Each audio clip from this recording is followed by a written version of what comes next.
All right, hello everyone, and welcome to my channel. This is an educational channel, and we try to, um, you know, shake you up a little bit, introduce you to some ideas that you might not have thought of before.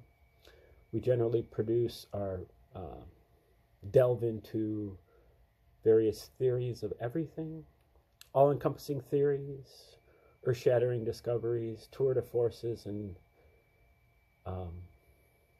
magnum opuses, cosmologies, things that you can believe in kind of all different aspects of your life, but especially for your paradigm shifting, your awakening to 5D consciousness, your formation of a holistic worldview, your quest for better spiritual, mental, physical health, including freedom and sovereignty. And today is our 23rd video that we've done on the book called The Dead Sea Scrolls Deception by Bajan and Lee. And this book is kind of a overview of the Dead Sea Scrolls and also kind of the history surrounding them.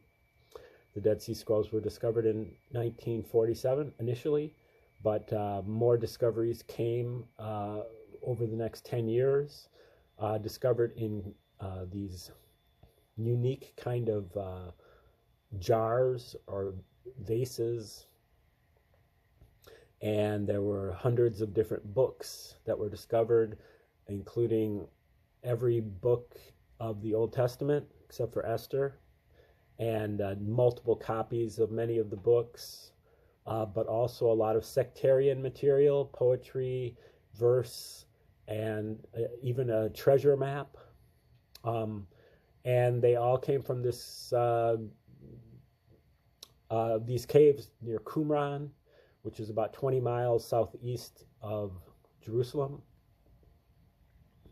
And so there's a lot of Old Testament scrolls, but the sectarian material, the material that's kind of related to the sect that lived there, is also very relevant to New Testament scholarship, as well as, Christians in general.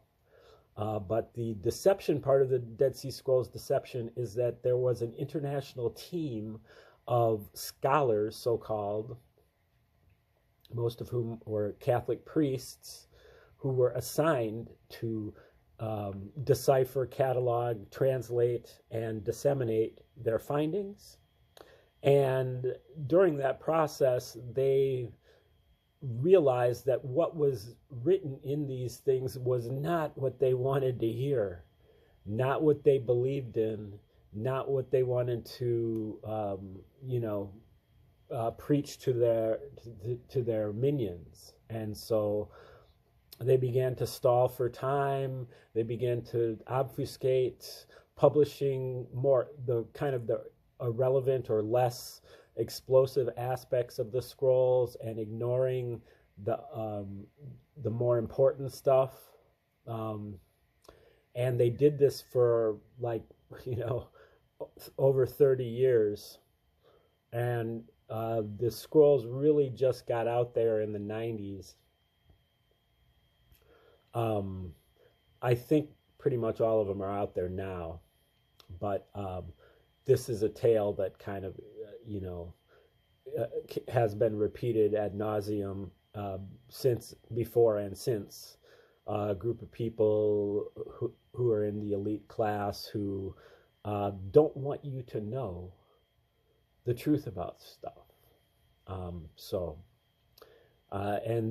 the techniques that they use are, seemingly identical to the stuff that still goes on today with the particularly the media and social media these days. But anyway, we are about to finish chapter 12, which is on the Essenes, and then get into chapter 13. So it would thus seem that the Qumran community was equivalent to the early church based in Jerusalem, the Nazarenes, who followed James, the Lord's brother. Indeed, the Habakkuk commentary states explicitly, that is one of the sectarian books of the Dead Sea Scrolls findings. The Habakkuk commentary states explicitly that Qumran's ruling body, the council of the community, was actually located at the time in Jerusalem. And in Acts 9:2, the members of the early church are specifically referred to as followers of the way, a phrase identical with Qumran usage. And chapter 12 is called the Acts of the Apostles. Apart from the Gospels themselves, the most important book of the New Testament is the Acts of the Apostles.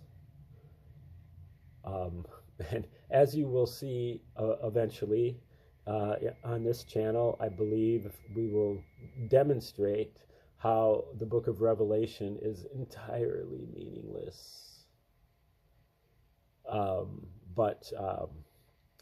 So maybe that's why he's saying the most important book of the New Testament besides the Gospels is Acts. For the historian, in fact, Acts may be of even greater consequence. Like all historical documents issuing from a partisan source, it must, of course, be handled skeptically and with caution. One must also be cognizant of whom the text was written for and whom it might have served, as well as what end.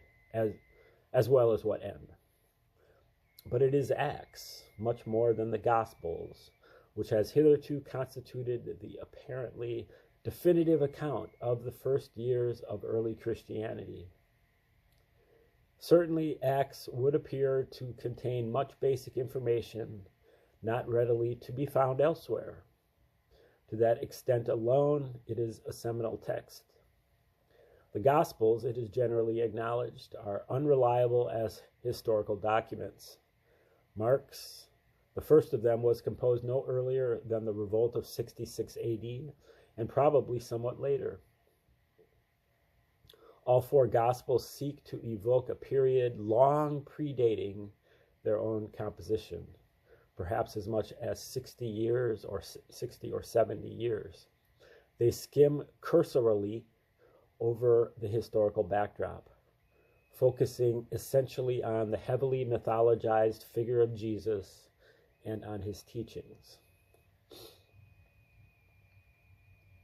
They are ultimately poetic and devotional texts and do not even purport to be chronicles. Acts is a work of a very different order. It cannot, of course, be taken as absolutely historical. It is, for one thing, heavily biased. Luke, the author of the text, was clearly drawing on a number of different sources, editing and reworking material to suit his own purposes. There has been little attempt to unify either doctrinal statements or literary style.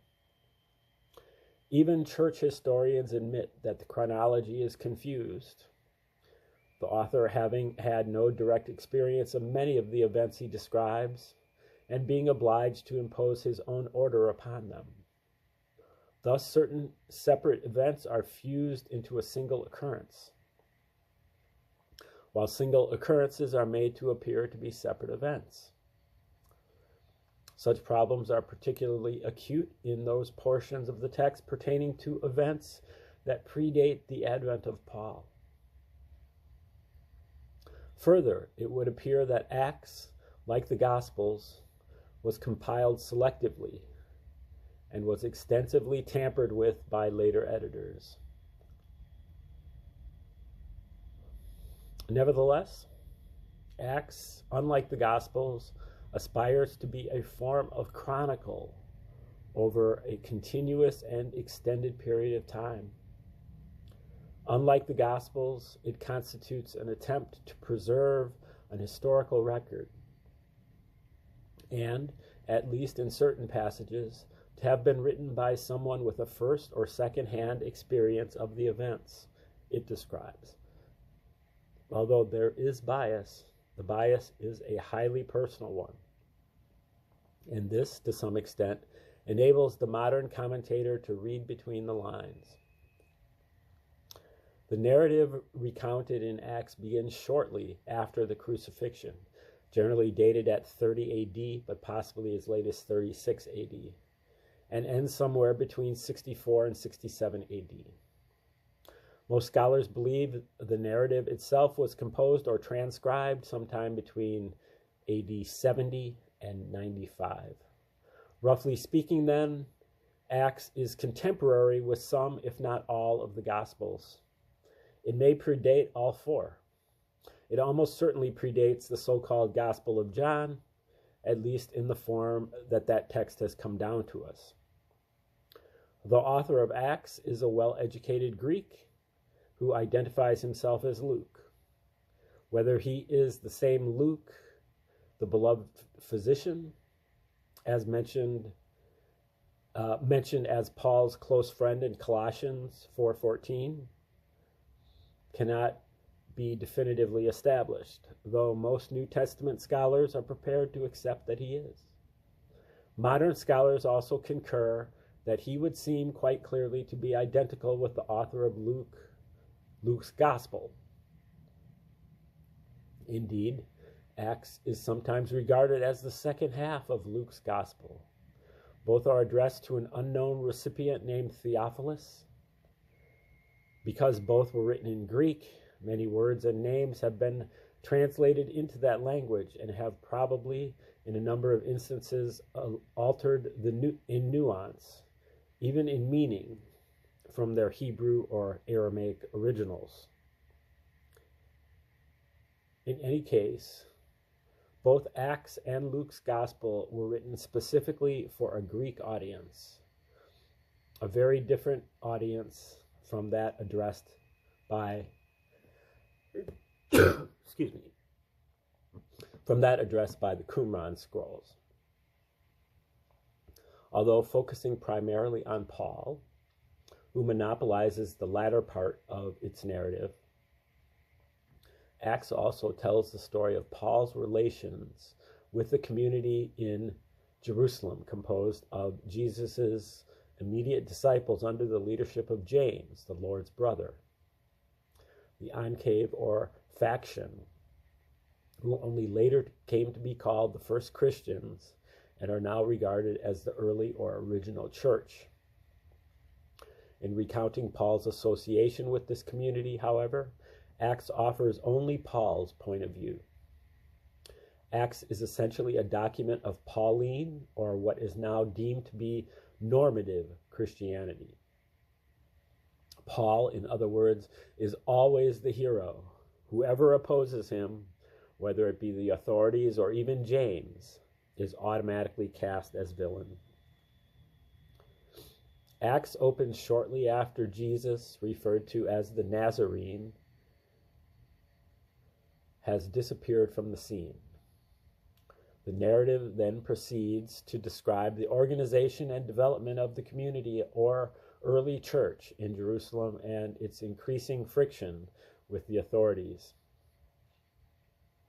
The community is vividly evoked in Acts 2:44-46. The faithful all lived together and owned everything in common. They sold their goods and possessions and shared out the proceeds among themselves according to what each one needed. They went as a body to the temple every day, but met in their houses for the breaking of bread. Parenthetically, it is worth noting in passing this adherence to the temple. Jesus and his immediate followers are usually portrayed as hostile to the temple, where, according to the Gospels, Jesus upset the tables of the money changers and incurred the passionate displeasure of the priesthood. Acts 6:8 introduces the figure known as Stephen, the first official Christian martyr, who was arrested and sentenced to death by stoning. In his own defense, Stephen alludes to the murder of those who prophesied the advent of the righteous one, or the just one. This terminology is specifically and uniquely Qumranic in character. The righteous one occurs repeatedly in the Dead Sea Scrolls as Zadik, the teacher of righteousness in the scrolls. Moreh ha-Zadek derives from the same root. And when the historian Josephus speaks of a teacher apparently named Zadok or Zadok as the leader of a messianic and anti-Roman Judaic following, this too would seem to be a fairly Greek rendering of the righteous one. As portrayed in Acts, then, Stephen uses nomenclature unique and specifically characteristic of Qumran. Nor is this the only Qumranic concern to figure in Stephen's speech. In his defense, he names his persecutors in Acts 7:53. You who had the law brought to you by angels are the very ones who have not kept it. As Acts portrays it, Stephen is obviously intent on adherence to the law. Again, there is a conflict here with orthodox and accepted traditions. According to later Christian traditions, it was the Jews of the time who made an austere and puritanical fetish of the law. The early Christians are depicted, at least from the standpoint of that stringency, as mavericks or renegades, advocating a new freedom and flexibility, defying custom and convention. Yet it is Stephen, the first Christian martyr, who emerges as an advocate of the law, while his persecutors are accused of dereliction. It makes no sense for Stephen, a self-proclaimed adherent of the law, to be murdered by fellow Jews extolling the same law. But what if those fellow Jews were acting on behalf of a priesthood which had come to an accommodation with the Roman authorities, were in effect collaborators who, like many of the French under the German occupation, for example, simply wanted a quiet life and feared an agitator or resistance fighter in their midst might lead to reprisals? The early church, of which Stephen is a member, constantly stresses its own orthodoxy, its zealous adherence to the law. Its persecutors are those who contrive to remain in good odor with Rome and in so doing lapse from the law, or in Qumran terms, transgress the law, betray the law. In this context, Stephen's denunciation of them makes sense, as does their murder of him, and as we shall see, James, the just, the Zadok or righteous one, the brother of the Lord, who best exemplifies rigorous adherence to the law, will subsequently, according to later tradition, suffer precisely the same fate as Stephen. According to Acts, it is at the death of Stephen that Paul, then called Saul, of Tarsus, makes his debut. He is said to have stood watch over the discarded clothes of Stephen's murderers, though he may well have taken a more active role. In Acts 8:1, we are told that Saul entirely approved of the killing of Stephen. And later in Acts 9:21, Saul is accused of engineering precisely the kind of attack on the early church which culminated in Stephen's death. Certainly Saul, at this stage of his life, is fervent, even fanatic, in his enmity toward the early church.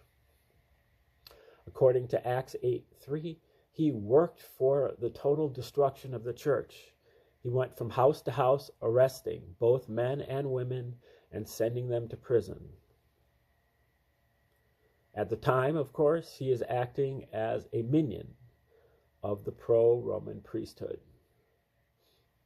Acts 9 tells us of Saul's conversion. Shortly after Stephen's death, he embarks for Damascus to ferret out members of the early church there. He is accompanied by his hit squad and bears arrest warrants from his master, the high priest. As we have noted, this expedition is likely to have been not to Syria, but to the Damascus that figures in the Damascus document, which is one of the Dead Sea Scrolls that was actually originally discovered 50 years earlier. But members of the Qumran community refer to an aspect of their community as Damascus. En route to his destination, Saul undergoes some sort of traumatic experience, which commentators have interpreted as anything from sunstroke to an epileptic seizure to a mystical revelation. And this is in Acts 9, 1 through 19, and Acts 22, 6 through 16. A light from heaven purportedly knocks him from his horse, and a voice, issuing from no perceptible source, demands of him, "Saul, Saul, why are you persecuting me?" Saul asks the voice to identify itself. "I am Jesus the Nazarene," the voice replies, "and you are persecuting me." The voice further instructs him to proceed to Damascus, where he will learn what he must subsequently do. When this visitation passes and Saul regains a semblance of his former consciousness, he finds that he has been stricken temporarily blind. In Damascus, his sight will be restored by a member of the early church, and he will allow himself to be baptized. A modern psychologist would find nothing particularly unusual in Saul's adventure. It may indeed have been produced by sunstroke or an epileptic seizure.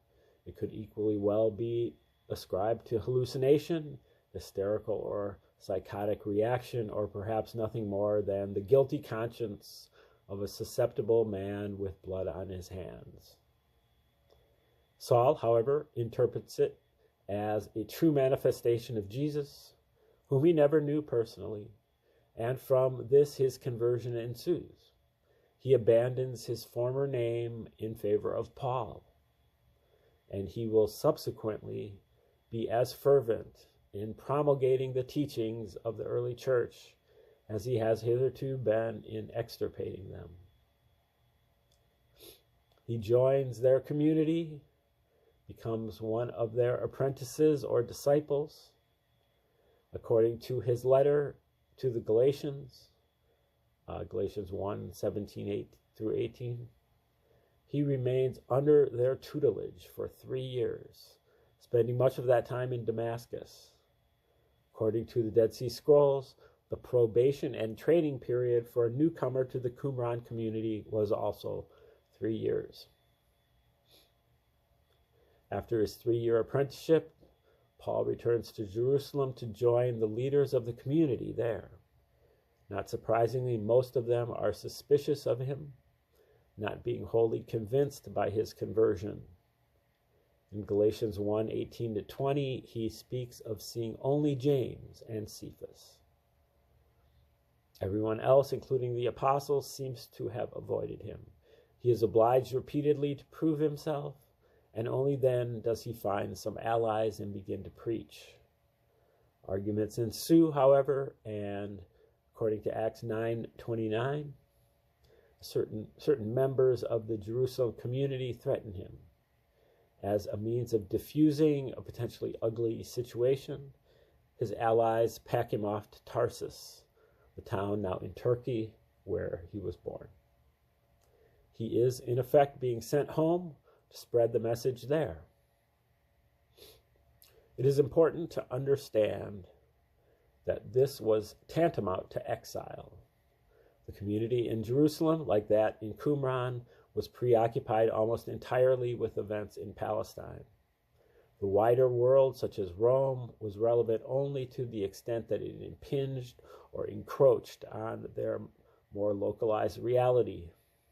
Send Paul off to Tarsus, therefore, might be compared to a provisional IRA godfather sending a new, ill-disciplined and overly energetic recruit to muster support among the Shining Path guerrillas of Peru. If by improbable fluke he somehow elicits men, money and material, or anything else of value, well and good. If he gets himself disemboweled instead, he will not be unduly missed, having been more nuisance than asset anyway. Thus arises the first of Paul's 3 sorties abroad. Among other places, it takes him to Antioch, and as we have learned from Acts 11:26, it was at Antioch that the disciples were first called Christians. Commentators date Paul's journey to Antioch at approximately 43 AD. By that time, a community, or the early church, was already established there, which reported back to the sect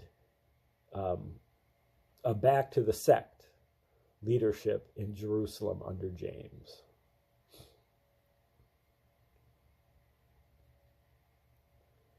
Some 5 or more years later, Paul is teaching in Antioch when a dispute arises over the content of his missionary work. As Acts 15 explains, certain representatives of the leadership in Jerusalem arrive in Antioch, perhaps, as Eisenman suggests, with the specific purpose of checking on Paul's activities. They stress the importance of strict adherence to the law and accuse Paul of laxity. He and his companion Barnabas are summarily ordered back to Jerusalem for personal consultation with the leadership. From this point on, a schism will open and widen between Paul and James, and the author of Acts, so far as the dispute is concerned, becomes Paul's apologist. In all the vicissitudes that follow, it must be emphasized that Paul is in effect the first Christian heretic, and that his teachings, which become the foundation of later Christianity, are a flagrant deviation from the original or pure form extolled by the leadership. Whether James, the Lord's brother, was literally Jesus' blood kin or not, and everything suggests he was, it is clear that he knew Jesus, or the figure subsequently remembered as Jesus personally. So did most of the other members of the community or early church in Jerusalem, including, of course, Peter. When they spoke, they did so with first-hand authority. Paul had never had such personal acquaintance with the figure he'd begun to regard as his savior. He had only his quasi-mystical experience in the desert and the sound of a disembodied voice. For him to arrogate authority to himself on this basis is, to say the least, presumptuous. It also leads him to distort Jesus' teachings beyond all recognition, to formulate, in fact, his own highly individual and idiosyncratic theology, and then to legitimize it by spuriously ascribing it to Jesus. For Jesus, adhering rigorously to Judaic law, it would have been the most extreme blasphemy to advocate worship of any mortal figure, including himself. He makes this clear in the Gospels, urging his disciples, followers, and listeners to acknowledge only God. In John 10:33-35, for example, Jesus is accused of the blasphemy of claiming to be God. He replies, citing Psalm 82, "Is it not written in your law? I said, you are gods." So the law uses the word gods of those to whom the word of God was addressed. Paul, in effect, shunts God aside and establishes for the first time worship of Jesus. Jesus as a kind of equivalent of Adonis, Tammuz, of Attis, or of any one of the other dying and reviving gods who populated the Middle East at the time. In order to compete with these divine rivals, Jesus had to match them point for point, miracle for miracle. It is at this stage that many of the miraculous elements become associated with Jesus' biography, including, in all probability, his supposed birth of a virgin and his resurrection from the dead. They are essentially Pauline inventions, often wildly at odds with the pure doctrine promulgated by James and the rest of the community in Jerusalem. It is hardly surprising, therefore, that James and his entourage should be disturbed by what Paul is doing. Yet Paul knows full well what he is doing. He understands with a surprisingly modern sophistication the techniques of religious propaganda. He understands what is necessary to turn a man into a god, and he goes about it more astutely than the Romans did with their emperors. As he himself pointedly acknowledges, he does not pretend to be purveying the historical Jesus, the individual whom James, Peter, and Simeon knew personally. On the contrary, he acknowledges in 2 Corinthians 11, 3 and 4, that the community in Jerusalem are promulgating another Jesus. Their representatives, he says, call themselves servants of righteousness, a characteristic Qumranic usage. They are now, to all intents and purposes, Paul's adversaries. Okay, let's try to do one more paragraph. In accordance with instructions issued to him, Paul returns from Antioch to Jerusalem around AD 48-49. It is generally believed and meets with the community's leadership. Not surprisingly, another dispute ensues. If Acts is to be believed, James, for the sake of peace, agrees to compromise, thereby making it easier for pagans to join the congregation. Somewhat improbably, he consents to relax certain aspects of the law while remaining adamant on others. All right, we'll stop it right there. I don't believe this author is going to mention it, but a later book called Operation Messiah does argue that Paul is in fact a spy, and that he's an agent of the Roman Caesars, Nero, I guess, maybe even Claudius before him, to create this Jesus is a God kind of character. So that there are some pretty good arguments for that. We'll definitely go over that as we continue with this. But for now, thanks for tuning in today. Have a